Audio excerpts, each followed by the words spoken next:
We all want to be good at things quickly, right? Yeah. Especially skills that, keep us safe.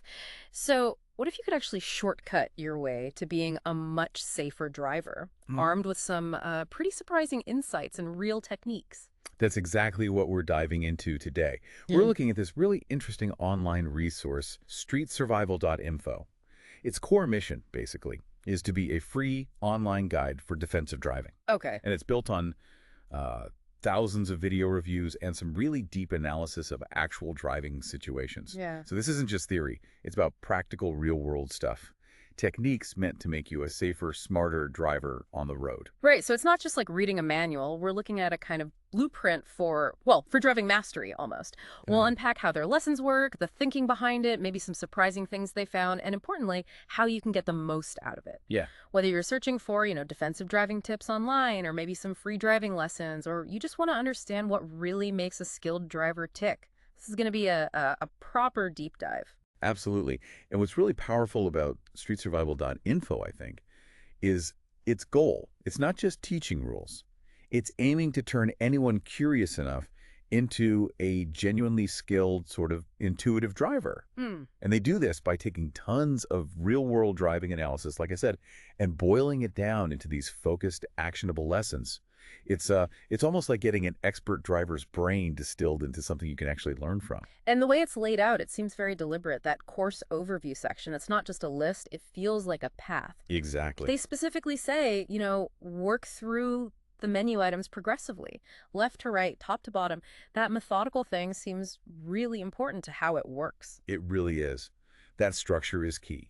The course itself is broken into 5 core sections, and each one builds on the one before it, designed to shift how you even think about driving. Okay, so what are they? Well, it starts with maintenance. Hmm. And this isn't just, check your tire pressure.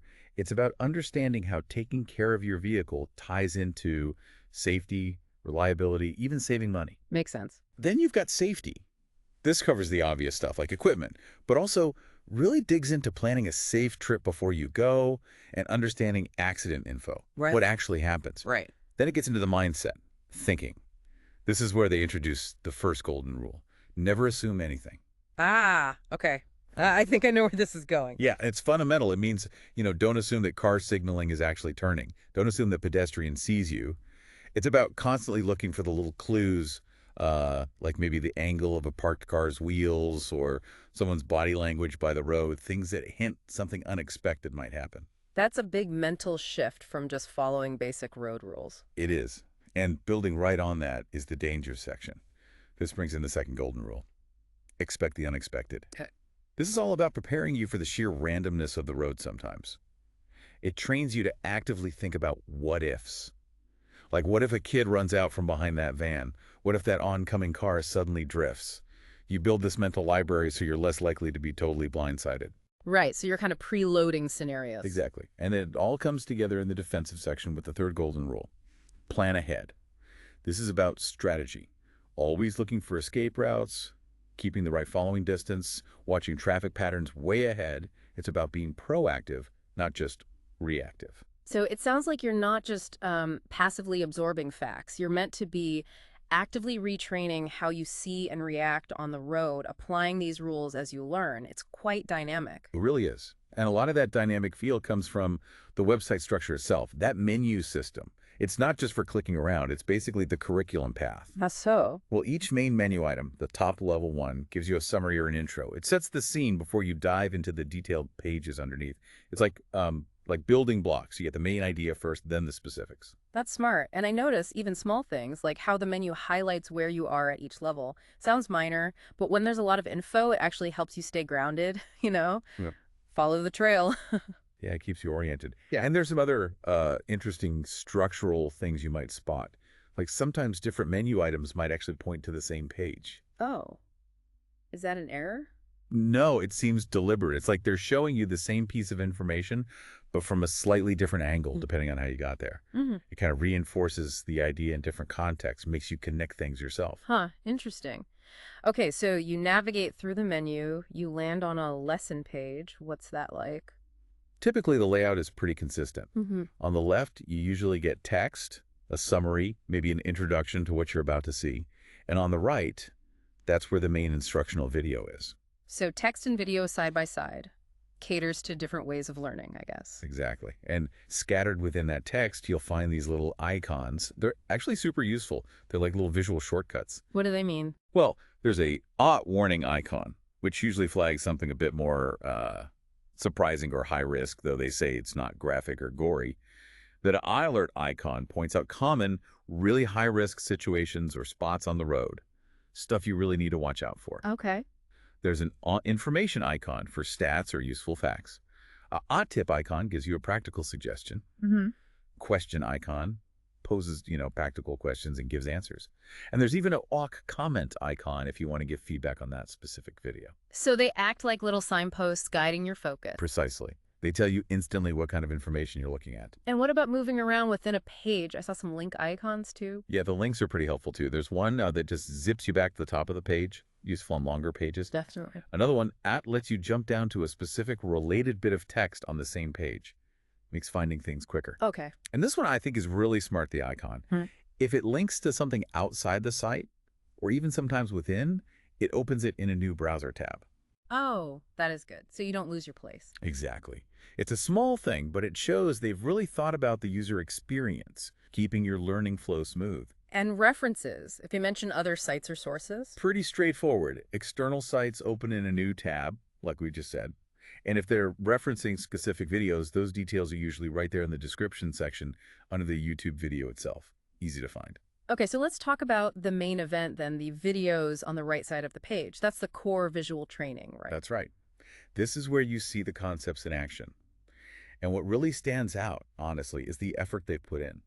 They make a point that each clip is unique. Meaning no recycled footage. Seems that way. Yeah. You're not just seeing the same fender bender from 10 different angles across the site. It suggests a really deep pool of source material they're drawing from. It feels authentic. And is there a standard format for these videos? Generally, yes. They're pretty consistent, which helps. You get a clear title showing the topic and where it fits in the menu. Then usually a short introductory video to set the context. Okay. Then the main training video. And this is where the core learning happens. It includes commentary, explaining what's going on, often paired with these really clever animations. Ah, yes, the animations. Tell me about those. They use them to highlight specific hazards or actions in a complex scene. They also have examples showing different variations of a scenario, and then often at the end, there's a montage. A montage, like a highlight reel. Sort of, yeah. Yeah. It's a collection of random short video clips all related to the topic you just learned about. They describe it as a training tool to predict various scenarios. How does that work? Well, by showing you lots of quick examples back to back, say, different kinds of intersection hazards, it helps you build up that pattern recognition really fast. You start to instinctively spot the warning signs in different situations. It's a pretty effective technique. That sounds really useful. And the animations themselves, you said they were clever. They are. They're not meant to be, perfectly realistic simulations. They state they're not to scale with reference to speed and size. Their job is purely illustration. Okay. But the way they do it is neat. They often use a symbolic red car for the vehicle, making the mistake the bad guy, so to speak, and a green car for the driver doing the right thing, the good guy. Ah, visual shorthand. Exactly. And they'll often use little traffic light symbols pointing to which car the commentary is talking about at that moment. It just makes complex, fast-moving situations way easier to understand quickly. It really clarifies the cause and effect. That's a really creative teaching approach. Okay, so you've learned all this great stuff. What if you want to share it? They make that pretty easy, too. Right on the videos, you'll see the usual share options. There are 3 vertical dots for more options where you can copy the video URL. Standard stuff. Right. Or there are direct icons for Facebook and Twitter. And if you click the 3 horizontal dots, that usually takes you straight to that specific video on YouTube itself. So plenty of ways to pass on a useful clip or lesson. And you mentioned YouTube. Is there a benefit to subscribing to their channel directly? Oh, definitely. A free YouTube subscription to Street Survival means you get notified of new content, you can easily find videos again, and just generally stay connected with their material as it potentially evolves. It's a good way to keep those skills fresh. Okay, so wrapping this up then, what's the big takeaway here? I think the main thing is that StreetSurvival.info isn't just another driving website with a few tips. It's a whole system. It's really meticulously put together, very visual, and incredibly practical. It's this unique mix of clear rules, some surprising insights from all that video analysis, and tons of real-world examples. Yeah. It's designed not just to teach you what to do, but to fundamentally change how you think and see when you're behind the wheel, Yeah. to make you genuinely defensive, anticipating, adapting, not just reacting. It really sounds like a comprehensive toolkit for becoming a more aware driver, which leads us to a final thought for you, the listener, to maybe chew on. How might really taking those golden rules to heart, never assume anything, expect the unexpected, plan ahead, how might that change things for you? Not just your driving, maybe, but how you observe everything around you. Think about your next drive, your commute. What little clues might you start noticing now? What potential what ifs might you start running through your head now that you've got this kind of blueprint for thinking critically on the road? Please like, subscribe, and get notified.